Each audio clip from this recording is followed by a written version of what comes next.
बस्तर की खूबसूरती देखने निकले पर्यटकों ने शायद सोचा होगा कि यहाँ जंगल की हरियाली मिलेगी, झरनों की आवाज सुनाई देगी और मां दंतेश्वरी के दरबार में सुकून मिलेगा। लेकिन दंतेवाड़ा पहुंचने के बाद कई पर्यटकों की कहानी कुछ और ही बन रही है। खूबसूरत बस्तर के बीच उन्हें छोटी छोटी जरूरतों के लिए भी इधर उधर भटकना पड़ रहा है। दंतेवाड़ा में श्रद्धालुओं और पर्यटकों की भीड़ लगातार बढ़ रही है। नक्सलवाद की काली छाया कम होने के बाद बस्तर में पर्यटन गतिविधियों ने रफ्तार पकड़ी है।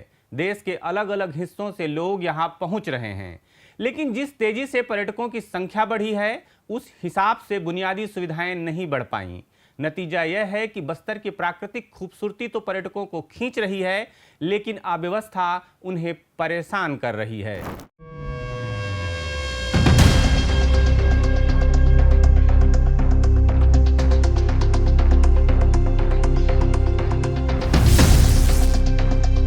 खबरों की खबर में आपका स्वागत है। मैं प्रफुल्ल ठाकुर हूं और आप देख रहे हैं सीजी खबर। शाम ढल चुकी है। दिन भर बस्तर के जंगल, झरने और मंदिर घूमने के बाद बाहर से आया एक परिवार अब बस ऐसी जगह तलाश रहा है जहां रात गुजारी जा सके। होटल में जगह नहीं मिली। आसपास पूछताछ की तो कहीं किराया ज्यादा है तो कहीं जगह ही नहीं। आखिरकार किसी ने मंदिर परिसर के शेड का रास्ता बताया। कुछ लोग नगर पालिका की खाली दुकानों में रात गुजारने की तैयारी कर रहे हैं। बस्तर घूमने आए इन लोगों के लिए दिन खूबसूरत था, लेकिन शाम होते होते तस्वीर बदल गई। कहानी सिर्फ एक परिवार की नहीं है। पिछले करीब 15 दिनों से दंतेवाड़ा में श्रद्धालुओं और पर्यटकों की भीड़ लगातार बढ़ रही है। लेकिन जैसे जैसे भीड़ बढ़ रही है वैसे वैसे एक सवाल भी सामने आ रहा है, क्या बस्तर पर्यटकों के स्वागत के लिए तैयार है? जवाब तलाशने निकले तो तस्वीर बहुत अच्छी नहीं दिखती। सबसे ज्यादा मुश्किल महिलाओं को हो रही है। शहर के आसपास के पर्यटन क्षेत्रों में पर्याप्त सार्वजनिक शौचालय नहीं होने के कारण महिलाओं को दैनिक क्रिया के लिए इधर उधर भटकना पड़ रहा है। कई जगह खुले में जाने की मजबूरी तक सामने आ रही है। परिवार के साथ सफर करने वालों के लिए यह परेशानी और बढ़ जाती है। एक पर्यटक के लिए किसी जगह की खूबसूरती जितनी महत्वपूर्ण होती है, उतनी ही जरूरी एक साफ सुथरा शौचालय, पीने का पानी और कुछ देर आराम करने की जगह भी होती है। लेकिन दंतेवाड़ा में इन सामान्य जरूरतों के लिए भी पर्यटकों को पूछते पूछते घूमना पड़ रहा है। बस्तर की तस्वीरें देखकर यहां आने वाले पर्यटक शायद यह उम्मीद लेकर आते हैं कि उन्हें जंगलों और झरनों के बीच एक यादगार अनुभव मिलेगा। उन्हें मिलता भी है, लेकिन उसी अनुभव के बीच जब शौचालय की तलाश शुरू होती है या रात में ठहरने के लिए जगह नहीं मिलती तो खूबसूरत तस्वीर में अव्यवस्था का एक धब्बा जुड़ जाता है। ठहरने की परेशानी सबसे बड़ी चुनौतियों में से एक है। बाहर से आए कई श्रद्धालु और पर्यटक पर्याप्त जगह नहीं मिलने पर मंदिर परिसर के शेड और नगर पालिका की खाली दुकानों में रात गुजार रहे हैं। परिवारों के लिए यह कोई सहज विकल्प नहीं है, लेकिन जब रात सिर पर हो तो उपलब्ध जगह ही सहारा बन जाती है। इधर टेंट हाउस संचालकों पर भी एक गद्दे के लिए करीब 500 रुपए तक किराया लेने की शिकायतें सामने आ रही हैं। मजबूरी में पर्यटकों को यह रकम खर्च करनी पड़ रही है। उनका कहना है कि अगर पहले से ठहरने की पर्याप्त और सस्ती व्यवस्था होती तो उन्हें इस तरह परेशान नहीं होना पड़ता। बिहार राजपूत। कहाँ से भैया? मैं रायपुर से हूँ। और रायपुर से भैया, जब आप आए तो आपको क्या क्या लगा यहाँ पे बस्तर में? क्या होना चाहिए दंतेवाड़ा में और क्या चीजें? सुविधा तो बहुत अच्छी है, बहुत अच्छा लगा सब चीजें, लेकिन पार्किंग की सुविधा नहीं है, शौचालय का बिल्कुल भी नहीं है। और रहने वाले से गवर्नमेंट को कुछ ना कुछ करना चाहिए। अगर इतनी भीड़ है, सस्ती की हो रही, क्राउड आ रही, तो गवर्नमेंट को यहाँ थोड़ा सा देखना चाहिए। यहाँ बिल्कुल भी कुछ व्यवस्था नहीं है। बाकी पार्किंग और बाथरूम वाथरूम में सब तो बहुत प्रॉब्लम है यार। आप लोग जब आए तो आप लोगों को क्या सुविधा मिली या नहीं मिली?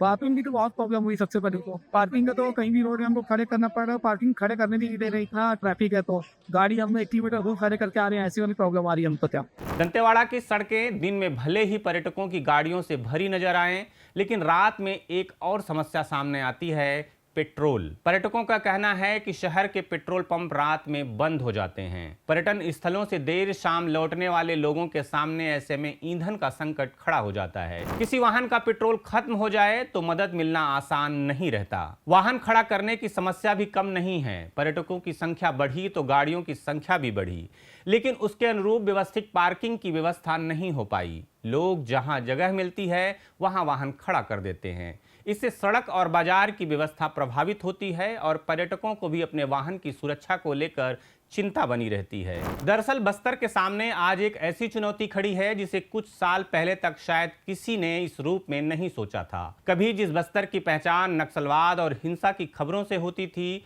आज उसी बस्तर को देखने लोग दूर दूर से आ रहे हैं। ये बदलाव अपने आप में बड़ी उपलब्धि है, लेकिन पर्यटकों की बढ़ती संख्या प्रशासन से एक कदम आगे की तैयारी मांग रही है। इस समय मैं मुक्ति धाम के सामने खड़ा हूँ। मुक्ति धाम दंतेश्वरी मंदिर के और नदी के जो डंकनी संकनी नदी है संगम है उसके नज़दीक है। और ये मैं अपने साथी से बोलूँगा सबसे पहले इन दुकानों को दिखाएं। ये नगर पालिका की दुकानें हैं और यहाँ पर जो भीड़ दिख रही है ये पर्यटकों की भीड़ है, श्रद्धालुओं की भीड़ है। यहाँ जो श्रद्धालु आते हैं माँ दंतेश्वरी के दर्शन करते हैं। दर्शन करने के बाद यहाँ पर जो ज़िले में जो पर्यटन स्थल हैं वहाँ जाते हैं, चाहे वो झारालाबा हो, ढोलकाल मंदिर हो, आपका बारसूर का मामा भांजा मंदिर है, झारालाबा है। इस तरीके के जो पर्यटन स्थल है वहाँ पर ये पर्यटक जाते हैं माँ दंतेश्वरी के दर्शन करने के बाद। लेकिन क्या इन लोगों को वो सारी सुविधाएं मिल रही हैं जो एक पर्यटन स्थल पर होनी चाहिए? प्रशासन ने 2 साल पहले बैम्बू हट बनाए थे, उनकी जर्जर स्थिति हो चुकी है। जहाँ ये लोग जाते होंगे ढोलकाल पे जर्जर स्थिति है बैम्बू हट के जो बांस के बने हुए हैं।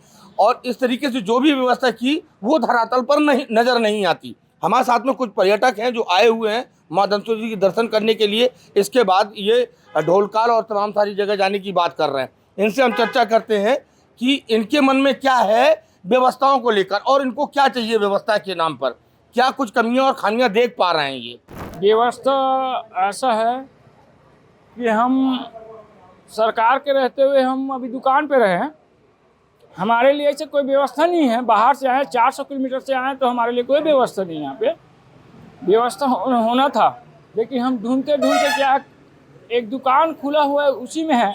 हमारे पड़ोस भाई है वो ने बताया हमको कि यहाँ एक दुकान है यार, उसी में आ जाओ, उसी में हम भी हैं तो आप भी रह जाओ, ऐसे करके बोले हैं। तो उसी में हम लोग हैं अभी।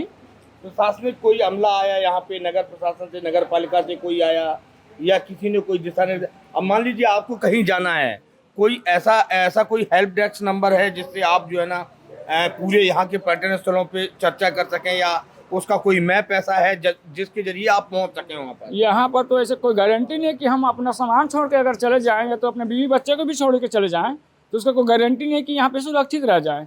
लेकिन सरकार अगर व्यवस्था बनाता है तो व्यवस्था के साथ उसके आधार से अगर कोई भवन बनाते हैं तो उसमें तो हमारा बीवी बच्चा सुरक्षित रहेंगे। और यहाँ पे क्या सुरक्षित रहेंगे, कोई सुरक्षित नहीं हमारा। पर्यटन स्थलों में गए हैं आप, गए हैं, कैसा लग रहा है आपको? पर्यटन स्थल अच्छा है, लेकिन रहने का सुरक्षित जगह हमारे लिए ठीक नहीं है। तो देखो ये थे और इन्होंने ये कहा कि जो है ना उस तरीके की व्यवस्थाएं नहीं है जिस तरीके से प्रशासन को व्यवस्थाएं करनी चाहिए। और भी साथी हैं, हम उनसे भी चर्चा करते हैं। क्या नाम है दादा आपका? तुकेश्वर साहू है नाम सर मेरा।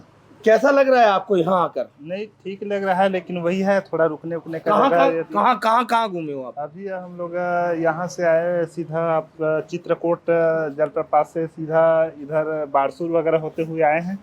ढोलकाल गए? ढोलकाल नहीं गए हैं, अब दंतेश्वरी का जस्ट दर्शन करेंगे, उसके बाद यहाँ पर कौन से पर्यटन स्थल है, कुछ जानकारी है क्या? हाँ, जानकारी है ना सर। कौन से पर्यटन स्थल? यहाँ हो गया अब अपना ये हो गया अब अपना मंदिर दंतेश्वरी माई का मंदिर हो गया, उसके बाद ढोलकाल गणेश है, उसके बाद तीरथगढ़ जलप्रपात है, उसके बाद अब घर जाने का सोच रहे हैं। तो वही यहाँ और भी बहुत अच्छे पर्यटन स्थल है। मलंगे जलप्रपात सुना है? सुने हैं सर, लेकिन कई हांदावाड़ा दुनिया जो हांदावाड़ा गए हैं आप? नहीं गए? नहीं गए नहीं है, लेकिन सुने हैं बहुत जगह, और बहुत जगह दुर्लभ है, इसी कारण अब समय कम मिलता है, काम वगैरह में जाते हैं, 2-3 दिन का छुट्टी जैसे टूर बनाकर मेन जगह घूम लेते हैं। लेकिन वही सर, अब थोड़ा सा पर्यटन में थोड़ा ध्यान देगा सरकार का तो उससे अच्छा ज़्यादा और बेहतर रहेगा। इसके लिए पर्यटन में अगर ध्यान दे तो बेहतर रहेगा। ये सब जैसे आम नागरिक रहने के लिए सर्व सुविधायुक्त भवन जो भी है, जैसे बोल बम में भी कई लोग आते हैं, जैसे सावन मास चल रहा है, इसी हिसाब से तो कुल मिला के व्यवस्था उतनी उचित नहीं है, यही कहना चाह रहे हैं ना? हाँ सर, अगर व्यवस्था बेहतर होगी तो पर्यटक यहाँ पर बढ़ेगा। पर्यटक बढ़ेगा ही बढ़ेगा सर। और ये जो निजी दुकानों में रह रहे हैं वो कहीं जाकर आश्रम में जो भी अपना जो सुरक्षित जगह चयनित करेगा, बस सर इतना। तो इनका कहना है कि पर्यटक जो पर्यटन स्थल हैं वो तो बहुत सुंदर हैं, और यदि अगर व्यवस्था बेहतर हो तो पर्यटकों की संख्या में इजाफा होगा। प्रशासन की कोई व्यवस्था नहीं, उनका कोई ऐसा रोड मैप नहीं है जो पर्यटक आ रहे हैं और उस जरिए जो है वो झारालावा जा सकें, हांदावाड़ा जा सकें, फूलपाल जलप्रपात को देख सकें, उसकी सुंदरता को करीब से निहार सकें, ऐसी जो है ना व्यवस्था जिला प्रशासन ने नहीं की है और न ही पर्यटन विभाग इस ओर ध्यान दे रहा है। पुष्पेंद्र सिंह, सेंट्रल गोंडवाना के लिए। किसी पर्यटन स्थल की पहचान केवल वहां की प्राकृतिक सुंदरता से नहीं बनती। पर्यटक वहां कैसे पहुंचा, उसे रास्ते में क्या क्या सुविधा मिली, रहने के लिए जगह मिली या नहीं, शौचालय कितना साफ था, वाहन कहाँ खड़ा किया, किसी परेशानी में मदद किसने की, इन सब चीज़ों से मिलकर उसकी पूरी यात्रा बनती है और पर्यटक लौटकर यही कहानी दूसरों को सुनाता है। आज सोशल मीडिया के दौर में एक पर्यटक के मोबाइल में कैद बस्तर की तस्वीर कुछ ही मिनटों में हजारों लोगों तक पहुंच सकती है, लेकिन उसी मोबाइल में दर्ज खराब अनुभव भी उतनी ही तेजी से फैल सकता है। इसलिए सवाल सिर्फ इतना नहीं है कि बस्तर में कितने पर्यटक आ रहे हैं, बड़ा सवाल यह है कि वे यहाँ से लेकर क्या लौट रहे हैं। क्या वे सिर्फ झरनों, जंगलों, मंदिरों की तस्वीरें लेकर जा रहे हैं, या फिर इन तस्वीरों के साथ यह शिकायत भी कि शौचालय नहीं मिला, रात गुजारने की जगह नहीं मिली, वाहन खड़ा करने में परेशानी हुई और छोटी छोटी जरूरतों के लिए दर दर भटकना पड़ा। नगर पालिका अध्यक्ष पायल गुप्ता का कहना है कि शहर में पार्किंग की जरूरत है और इस मुद्दे को आने वाली बैठक में रखा जाएगा। नगर पालिका की जो अभी व्यवस्था है उसको मैं जिला प्रशासन को और नगरीय प्रशासन को भी सूचना दी। अचानक यहाँ पर भीड़ बढ़ने की वजह से हम लोग नगर पालिका की तरफ से जो भी बन पड़ता है व्यवस्था कर रहे हैं। जहाँ भी सामुदायिक भवन है और कॉम्प्लेक्स खाली पड़ी है, ऐसे जगह को हम गद्दे वगैरह रख के व्यवस्था करवा रहे हैं और जिला प्रशासन भी लगी हुई है व्यवस्था करवाने में। अभी पर्यटन के क्षेत्र को आगे बढ़ाने के लिए और यहाँ पर दर्शनार्थी बहुत ज़्यादा संख्या में आ रहे हैं, इसको देखते हुए अभी आगामी हमारी परिषद बैठक में हम निर्णय लेके आगे हम कार्रवाई करेंगे कि हम सुनिश्चित करना है कैसे व्यवस्था बनाए रखनी है। जिलाधिकारी पर्यटन विभाग सौरभ वर्मा के मुताबिक जिले में 21 होम स्टे जल्द तैयार होंगे। उन्होंने कहा कि पर्यटकों की संख्या में बड़ा इजाफा हुआ है और उन्हें सुविधाएं उपलब्ध कराना पर्यटन विभाग की जिम्मेदारी है। इस बार हमने देखा कि सबसे अधिक भीड़ सैटरडे को आया था, जिसमें हजारों यात्री आए हुए थे। ये हमारे लिए भी नया था क्योंकि पहली बार हम लोगों ने ऐसा भीड़ देखा। इसके लिए अब हमने जो तैयारी की है कि हम यहाँ पे 20 होम स्टे बना रहे हैं, जिसमें लगभग एवरेज 7 से 8 कमरे एक होम स्टे पे होंगे और साथ में यहाँ पे जो लोकल जो हॉल्स हैं उसमें लोगों को ठहरने के लिए लगभग 300 बिस्तर की व्यवस्था की जा रही है कि कम से कम 300 लोग वहाँ पे रह पाएँ। और अगल बगल के लोग जो अपने होम स्टे में अपने घर पे रुकवाने के लिए इंटरेस्टेड हैं, ऐसे लोगों को चिन्हांकित की जा रही है कि कैसे वो लोग अपने घर में रुकवा लें, एक रात उनको रुकवा दें और खाना वगैरह उनको प्रोवाइड करा सकें। पार्किंग की व्यवस्था, सारी पार्किंग व्यवस्था ठीक की जा रही है और सारे जितने भी हमारे शौचालय हैं उनको चिन्हित किया गया है, सारे को ठीक किया जा रहा है और पर्याप्त संख्या में टॉयलेट बनाया जा रहा है ताकि लोग इस पर परेशान ना हो। हम प्रयास कर रहे हैं कि जो पर्यटक आए वो परेशान ना हो। धीरे धीरे यहाँ पे सारी व्यवस्थाएं की जा रही हैं। पहले तो ज़्यादा व्यवस्था नहीं थी और ज़्यादा टूरिस्ट भी नहीं आते थे नक्सलवाद के कारण, लेकिन अब धीरे धीरे टूरिस्ट बढ़ा है तो व्यवस्थाएं भी बढ़ेंगी।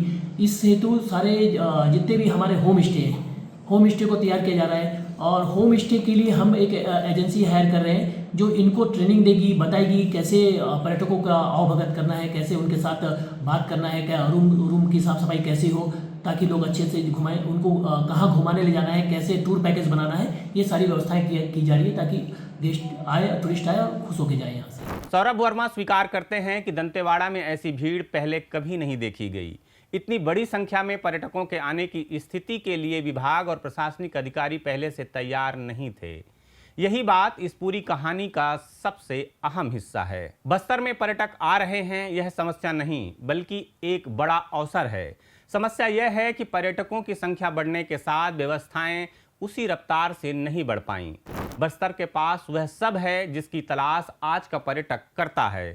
शांत जंगल, झरने, आदिवासी संस्कृति, आस्था और प्रकृति के बेहद करीब होने का अनुभव। अब जरूरत सिर्फ इतनी है कि इन सब के साथ एक ऐसा सिस्टम भी खड़ा हो जो पर्यटक को यहाँ आने, रुकने और घूमने में आसानी दे। पर्यटकों के लिए पर्याप्त और सुरक्षित ठहरने की व्यवस्था हो, शहर में व्यवस्थित पार्किंग बने, पर्यटन स्थलों पर होम स्टे को बढ़ावा मिले, महिलाओं और परिवारों के लिए पर्याप्त सार्वजनिक शौचालय हों, पेयजल, स्वच्छता और सुरक्षा की व्यवस्था बढ़े। किसी परेशानी में फंसे पर्यटक को मदद के लिए भटकना ना पड़े, इसके लिए हेल्प डेस्क और हेल्पलाइन हो। पर्यटन स्थलों पर पहुंचने वाले रास्ते भी सुगम बनाए जाएं, क्योंकि बस्तर अब सिर्फ पर्यटकों को बुलाने के दौर में नहीं है। लोग आ रहे हैं, अब बारी उन्हें अच्छा अनुभव देने की है।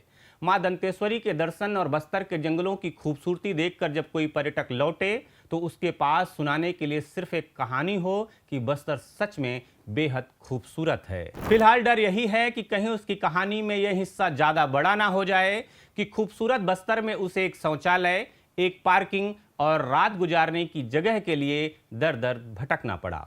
खबरों की खबर में फिर किसी खबर पर होगी बात। नमस्कार।